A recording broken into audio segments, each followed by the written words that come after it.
This is the study guide for Geometry Unit 8, Coordinate Geometry. So starting with number 1, we're going to just talk about the graph for a minute. The graph has two lines. The horizontal line is the x-axis, and the vertical axis is the y-axis, all right? It's separated into 4 quadrants. Quadrant 1, 2, 3, 4, counterclockwise. So question number 1 says, point -2, 3 lies in quadrant what? Okay, so -2, 3. So in a set of points like this, -2, 3, remember it's always x, y. X tells you whether a number moves left or right, and y tells you whether it moves up or down. It's exactly what you think. Right is positive, left is negative, up is positive, down is negative. So the first number in this point is x is -2. So that means you're going to move left 2, 1, 2, and then +3. So that's going to move up 1, 2, 3. That puts point -2, 3 in quadrant number 2. Problem number 2 says point 0, 3 lies on the blank axis. Okay, so point 0, 3. So when you have 0, 3, that means your x, your first point, is 0. That means it doesn't move left or right at all. Okay, so it was here, 0, so you're going to move nowhere, and then up 3 because it's positive. 1, 2, 3. So that lies on the y-axis.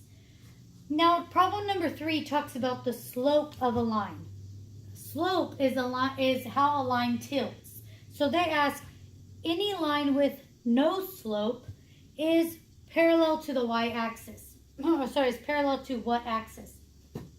So we're going to talk about vertical lines have what you call no slope. They go this direction. They have no slope because there's no vertical change. And then horizontal lines have 0 slope. Okay, so anytime you have no slope, it's a vertical line parallel to the y-axis. Problem number 4 says, if the line with the equation, on the graph of the equation 3x minus y equals 10, the point whose x-coordinate is 4 has a y-coordinate of what? So they're saying, here's your equation of the line, and x is 4, find y. So you're just, where x is at, going to put 4. So you're going to go 3 times 4 minus y equals 10. Right, so do your multiplication here. 12 minus y equals 10. And then negative y, we'll move 12. We got to subtract it, right? So we'll subtract it over here. 10 minus 12 is a -2. So it's negative y equals -2. And two negatives make a positive.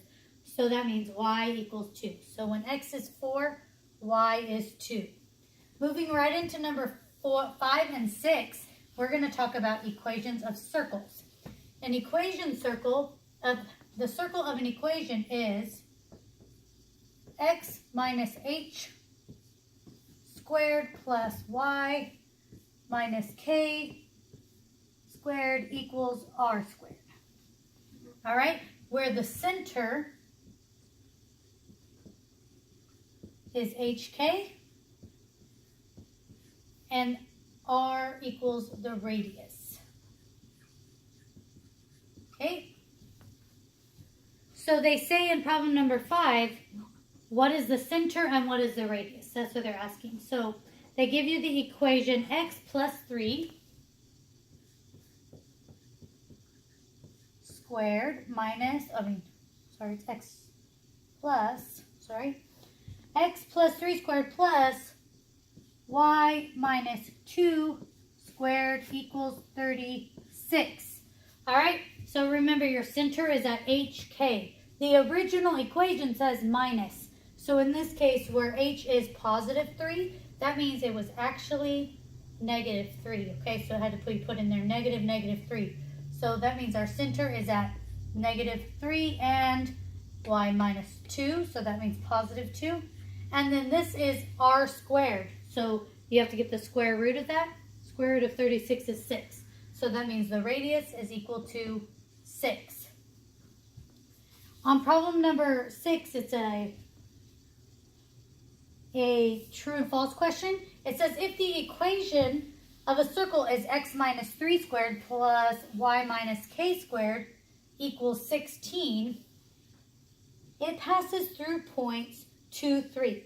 So when they give you this, what you have to do is take the point they give you and put it in where x and y is and see if it's true, if it equals 16. So we'll take 2 and 3. So we'll say 2 minus 3 squared plus 3 minus 4 squared equals 16. That's what they ask us to do. So let's go ahead and do this. 2 minus 3 is a negative 1 squared plus 3 minus 4 is also negative 1 squared equals 16. So this would be 1 plus 1 equals 16. 2 equals 16. Then no, it is not true. It would only be true if at the end it said 16 equals 16. Going to number 7 and 8, we are going to do the distance formula on number 7. The distance between point A, which is 6, 3, and B, which is 2, 4. And so here's the distance formula written. Distance equals x2 minus x1 squared plus y2 minus y1 squared. Now these 2 and 1s don't mean much other than, what is it, 6, 3, and 2, 4? Yes. All right. That if you go x, your x's are 6 and 2. So if you go 6 minus 2, you have to go 3 minus 4. Okay, so if you name this point 2, then this has to be point 1. You can't go 6 minus 2 and 4 minus 3. If this is 2, it's got to be in the front on both of them. Okay, so we'll go ahead and do that. This means the square root of 6 minus 2 squared plus 3 minus 4 squared.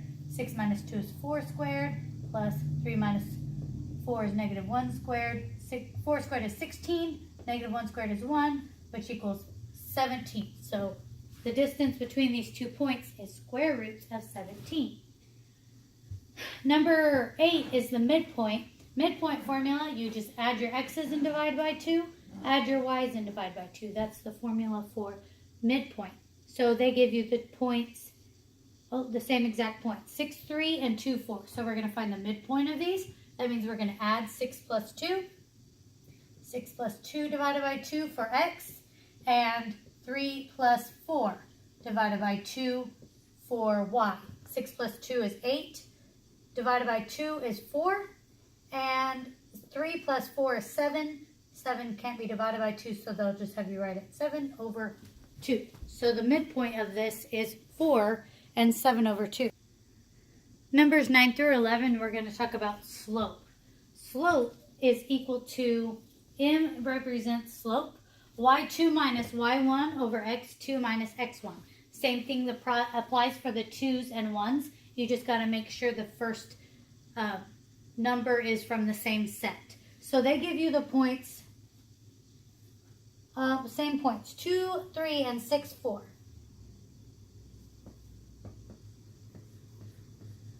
All right, so slope, your y points are 4 and 2, 3, and 6, 4. So they changed them up. No.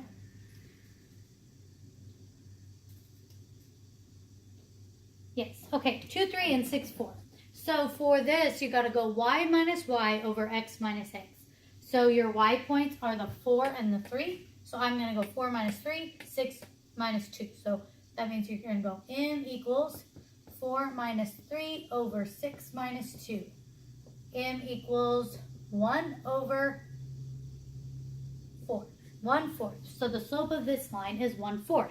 Now in problem number 10, they say the slope of a line parallel to this is what? So we're going to talk about parallel and perpendicular lines. Parallel lines, it's represented like this, 2 straight lines. Parallel lines have equal slope. So if this slope of this line is 1/4, a slope of a line parallel to it is also 1/4. Next, they ask the slope of a perpendicular line. So perpendicular is actually exact opposite slope. Okay? So opposite slope.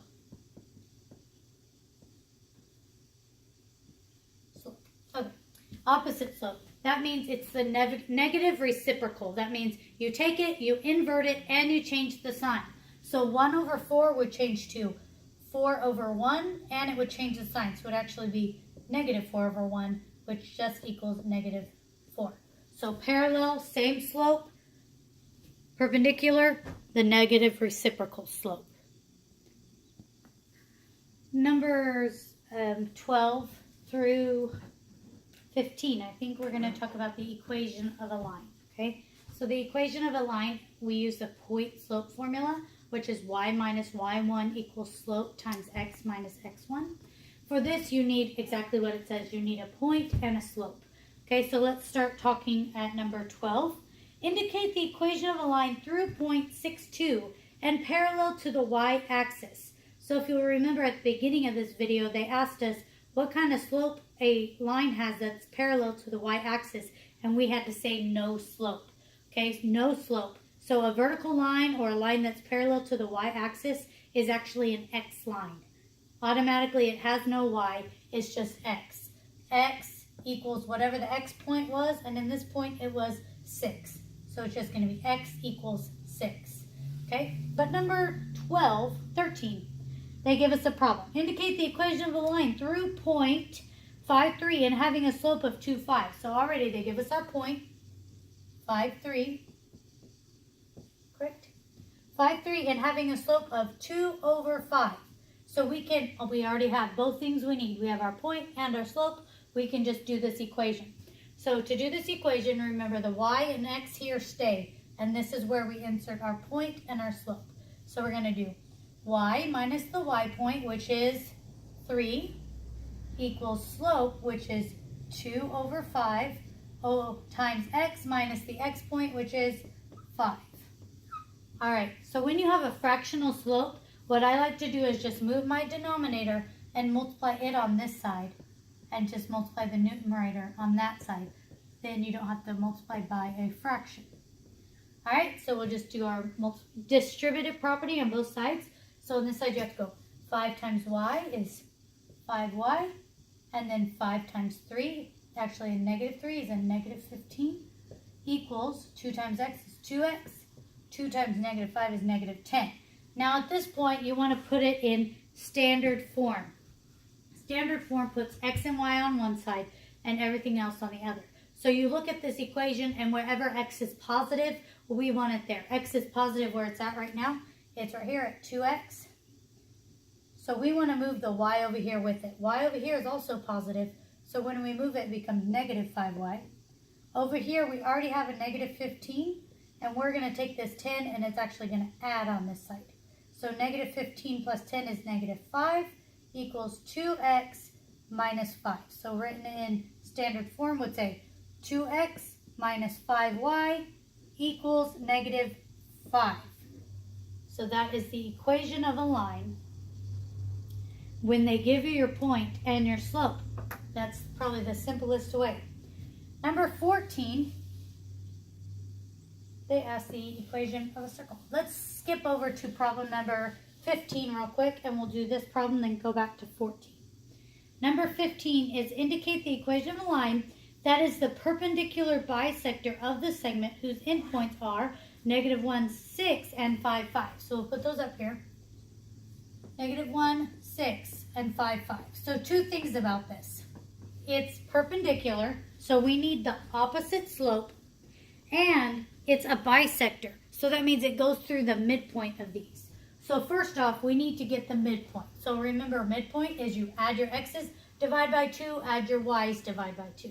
So my x's are negative 1 and 5. So I'm going to go negative 1 plus 5 divided by 2 for x, and 6 plus 5 divided by 2 for y. So negative 1 plus 5 is 4 over 2, and 11 over 2. 4 over 2 is 2, and we'll just leave 11 over 2 at 11 over 2. All right, so there's our midpoint. That's our point we're going to use in the point slope equation. Next, we need the perpendicular slope. So we're going to do our slope formula, which is y minus y over x minus x. So I'll go 6 minus 5 over negative 1 minus 5. 6 minus 5 is 1 over negative 6. That's our slope. But remember, this line is perpendicular. So that means its slope is the negative reciprocal of this, which would be, change signs, positive 6 over 1, which just equals 6. So here's our point, and here's our slope. We're going to do the equation of a line now with the point 2 and 11 over 2 and the slope of 6. So I'll rewrite the equation of the line is y minus y1 equals slope times x minus x1. All right, so we're going to say y minus the y point, which is 11 over 2, equals slope, which is 6, times x minus the x point, which is 2. All right, now I don't want to deal with this fraction in here, so what we're going to do is, before we do anything else, we'll multiply the whole thing by the 2 to get rid of the fraction. So we're going to say 2y minus, and that 2 will cancel, 11 equals 2 times 6 is 12, and then what's here in parentheses does not get bothered. All right, so we made it a little more reasonable. Now we just have to do our distributive property on the right side of the equation. So we're going to have 2y minus 11 equals 12x minus 24. So again, we're going to look at it, say x is positive where it's at. I'm going to leave it there. It's going to say 12x. I'm going to bring this 2y. It was positive, so over here it's going to be negative 2y. Over here I already have a negative 11, and I'm going to add 24. So negative 11, 24 plus 24 is what goes here. And then 2x, 12x minus 2y. And then to write it, you flip it around. So it'll say 12x minus 2y equals whatever negative 11 plus 24 is. Jumping back to problem number 14, they asked to give the equation of a circle having diameter with endpoints 3, 2, and 3, 4. So the problem with this is, okay, it's not a problem. We have to find the center of the circle. For an equation of a circle, remember it's x minus h squared plus y minus k squared equals r squared. So we need the center, which is going to be the midpoint of the diameter, and we need the radius, which is going to be half of the diameter. So we have to do the distance formula. So we need to do two things. We need to do midpoint and distance. Okay, so midpoint, remember you add your x's and divide by 2, add your y's and divide by 2. So real quick, 3 plus 3 is 6, divided by 2 is 3. And 2 plus 4 is 6, divided by 2 is 3. So our center, we can already do that. X minus 3 squared plus y minus 3 squared equals, now we need the radius. Now, if we do the distance formula here, we will get the diameter, right? So we'll do the distance formula. Remember, the distance formula is x2 minus x1 squared plus y2 minus y1 squared, right? So we're going to go 3 minus 3 squared plus 4 minus 2 squared. So that's 0 plus 4 minus 2 is 2 squared, which is going to be 4, and then the square root of 4 is 2. So our diameter is 2, but the radius is only half of the diameter. So that means our radius is 1, and then 1 squared is 1. So your equation, oops, I put that in the wrong spot, 1.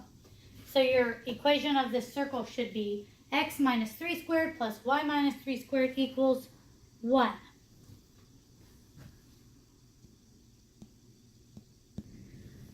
Okay, here's the craziest question for this test. They want you to tell them the distance. If M and N are the midpoints of these lines, in the figure, M and N are midpoints of RT and SP. What is the length of MN? So we need to do the distance formula from M to N. But before we can do that, we have to use the midpoint formula to find M and to find N. Okay, so we'll start by finding M, which is the midpoint of this line. This line is, remember, midpoint is x plus x over 2 and y plus y over 2. Okay, so the x points here are 2a and 2c. So that's going to say 2a plus 2c over 2, and 0 and 2d. So, and 0 plus 2d over 2. All right, so this one, what you do is you factor out the 2 in this binomial here. So you just have a plus c left, and then the 2's cancel. So the x point here is a plus c. And then 0 plus 2d is 2d over 2, and the 2's cancel, so the y point is d. So m is a plus c and d. We'll just write that right here. M is a plus c and d. That's the point m is. Now we need to do the same thing for n. N is on the other side. 2b and 2c. So 2b plus 2c divided by 2, and 0 plus 2d divided by 2. So the same thing happens here. You take out the 2, b plus c over 2, cancel those, and 0 plus d is 2d over 2. Those 2's cancel. So m is 2b, oh, not 2b, b plus c, I'm sorry. N is b plus c and d. All right, now we need to do the distance formula between these two points.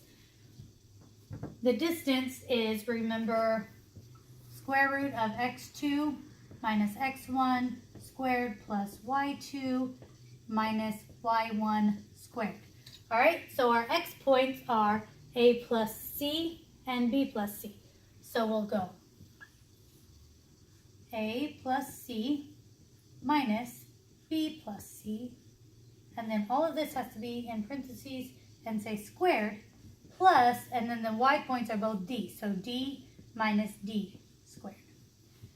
All right, so when you take this set of parentheses off inside first, you get a plus c. That minus, change it to a minus b minus c. So then you have c minus c. Those eliminate, and you're left with a plus b. And then d minus d is 0, so that goes away completely. So what you're left with is a plus b squared. A plus b squared, the square root of a plus b squared is a plus b, or a minus b, because it's a square root, it's plus or minus. So it could either be a plus b or a minus b. Okay, either way. Yeah. Whew. All right, then the last section of this test are just fill in the blank, I believe. Oh, no, there's one more. Hold on. Number 17. Ask for you to graph the graph of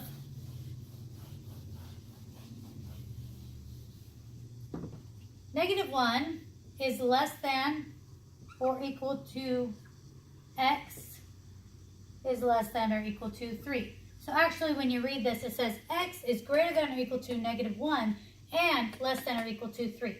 So remember, a line that just has an x in it is a vertical line, all right? So if it just has x, it's a vertical line, and it's a solid line because as you see, it says less than or equal to both of them. So this should be a solid line at -1, right? And this one's going to be a solid line at 3. All right, now we're going to shade. It says it's greater than -1, which would shade this way, and less than 3, which would shade this way.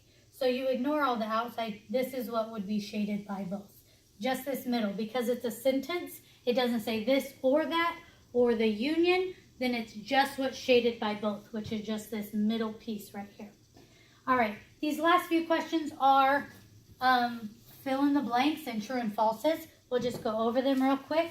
Number 18 says, a scalene triangle does not have symmetry with respect to a line containing a median of the triangle. So it's the difference between an equilateral and a scalene triangle. An equilateral or an isosceles, if you draw the median, because two sides are equal at least, it's going to cut it in half. But it's the definition of a scalene triangle is that no sides are equal. So no, it's not going to have symmetry with a line containing the median of the triangle. So that would be say this is an isosceles triangle, the median would go from the midpoint on this one to this side. Then yeah, it would have symmetry with that. But scalene, none of the sides are equal, so there's going to be no symmetry with the median. All right, number 19 says, an equilateral triangle has symmetry with respect to a line containing the blank of the triangle.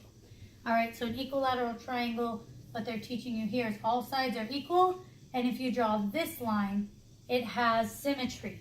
It would match perfectly. That is called the altitude, because it creates a 90-degree angle, cuts it perfectly in half. It's called the altitude of the triangle. Number 20, it asks, how many types of symmetry does a circle have? So remember, there's 3 types, point, line, and plane. Point says you could rotate it 180 degrees. It will look exactly the same, which a circle does. Also, line. Line means you can draw a line through it, horizontal or vertical, and it'll match perfectly. And then plane. And if something has point or line, it has plane. So circles have 3 times. They have 3 types, point, line, and plane. Number 21 says, a parallelogram has symmetry with respect to the point of intersection of its what? So remember, a parallelogram has 2 sides, 2 sets of parallel sides. What they're teaching you is that if you draw these lines, which are called diagonals, they have symmetry. They match perfectly. So that is its diagonals. And then the last one, 22. Does a trapezoid have symmetry with respect to the median of the trapezoid? Only if it's an isosceles trapezoid. So it just says a trapezoid it should say does not have, because it has to say isosceles trapezoid. If it says isosceles trapezoid, then yes, it does have symmetry with respect to the median. All right. Do your very best on this test. Make sure you know your distance, your midpoint, your slope, your equation of the line formulas before you get to the test.